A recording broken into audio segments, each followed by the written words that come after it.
Seul on va plus vite, ensemble on va plus loin. Pour de vrai ? Bonjour à tous, je suis Rémi Perla, fondateur de la startup Epopia et aujourd'hui on va s'intéresser à ce mantra très important dans l'entrepreneuriat, seul on va plus vite, ensemble on va plus loin.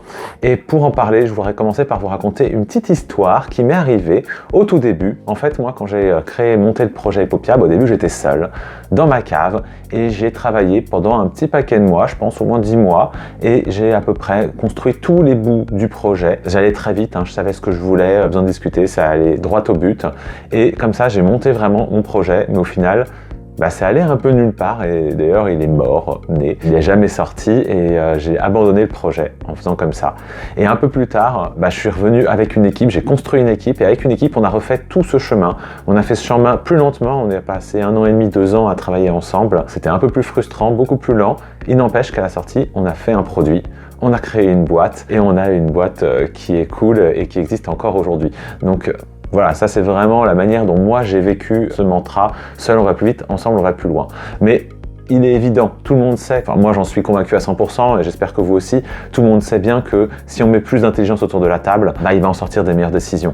Que s'il y a des talents qui sont complémentaires, naturellement on va pouvoir faire des choses extraordinaires qu'on ne pouvait pas faire seul avec juste ses failles à soi. Et puis aussi, on peut paralléliser le travail, donc naturellement, au lieu de faire qu'une seule dose de travail, vous allez en avoir plusieurs qui vont être faits en parallèle et donc on va pouvoir aller beaucoup plus loin et abattre beaucoup plus de tâches jour après jour, c'est évident. Mais ce qui est moins évident, c'est pourquoi est-ce que les gens ne le font pas ou pourquoi est-ce que les gens ont de la résistance. Et il y en a plusieurs. La première, dans l'entrepreneuriat, ça va être la dilution. Dire qu'on part à plusieurs, ça veut dire qu'on va devoir partager la décision, partager le gâteau. Et donc, ça veut dire qu'on est, notamment si on part avec des cofondateurs, ça veut dire qu'on ne sait plus notre boîte, mais c'est une boîte qu'on fait à plusieurs. Et donc, il va falloir partager les parts. Et à cela, je réponds toujours, et ne l'oubliez jamais, avoir 100% d'un gâteau qui ne vaut rien ne sert à rien. Il vaut mieux avoir une petite part d'un gâteau qui est énorme. Donc, vous restez seul pour n'aller nulle part et à la fin avoir rien du tout.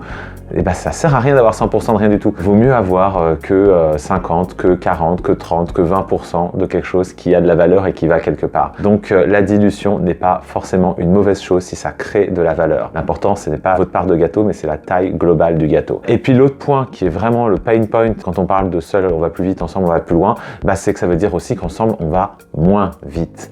Et il y a une lenteur. Et il y a une lenteur qui est intrinsèque, on peut rien y faire. Et cette lenteur, elle est frustrante. Et c'est pas forcément facile à vivre et on n'y peut rien. En vrai, vous allez être dépendant des autres. Pour avancer, vous avez besoin des autres, il faut qu'eux aussi fassent leur part du travail. Parfois, ils ne peuvent pas pour des raisons ou pour d'autres. Vous devez les attendre et vont vous ronger votre frein et vous êtes frustré. Et puis naturellement, pour avancer ensemble, il faut qu'on aille dans la même direction, donc il faut aller s'aligner, il faut qu'on pense la même chose, donc il faut du temps de discussion, il faut du temps d'échange, il faut réussir à convaincre les autres ou alors qu'ils arrivent à vous convaincre, ou alors s'engueuler et aller nulle part. Mais en tout cas, tout ça, ça nécessite un effort d'alignement, de se mettre d'accord. Et ça, ça demande du temps, ça demande de l'énergie, c'est fatigant, on n'a pas forcément envie de le faire.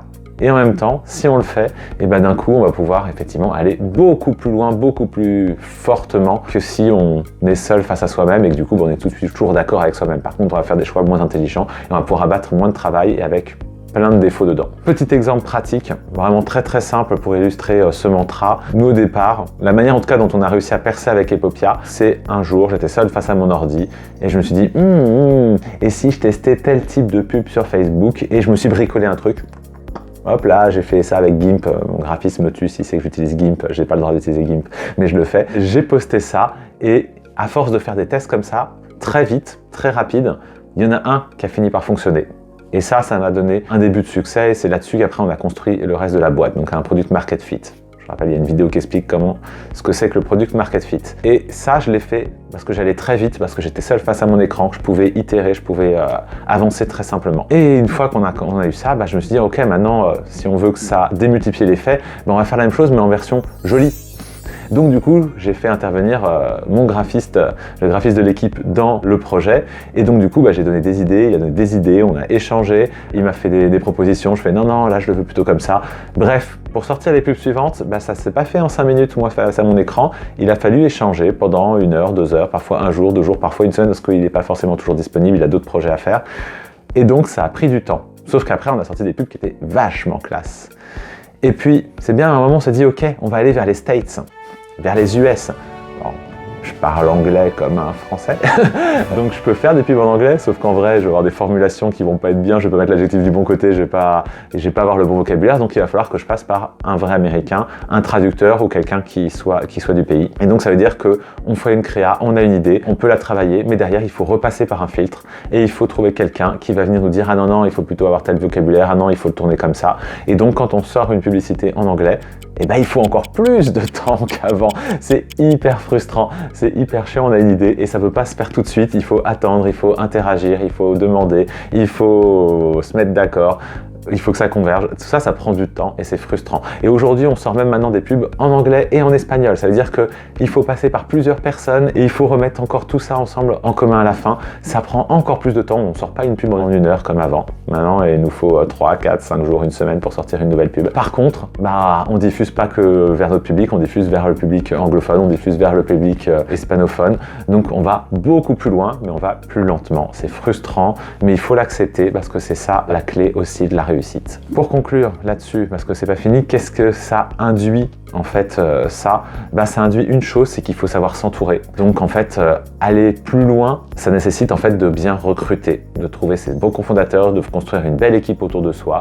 Ça nécessite d'avoir confiance dans les gens avec qui on s'allie, mais aussi de savoir que c'est des personnes qui vont faire ce qu'ils disent. Donc qu'on soit dans la confiance, qu'on soit dans la responsabilité. Et donc tout ça, ça nécessite surtout un bon modèle de recrutement. Alors on a aussi fait une vidéo sur comment recruter son équipe. Et en fait, c'est ça qui va être la clé de votre succès pour aller loin. D'ailleurs, on va aussi pour vos cofondateurs, il y a aussi une vidéo sur comment on trouve ses cofondateurs.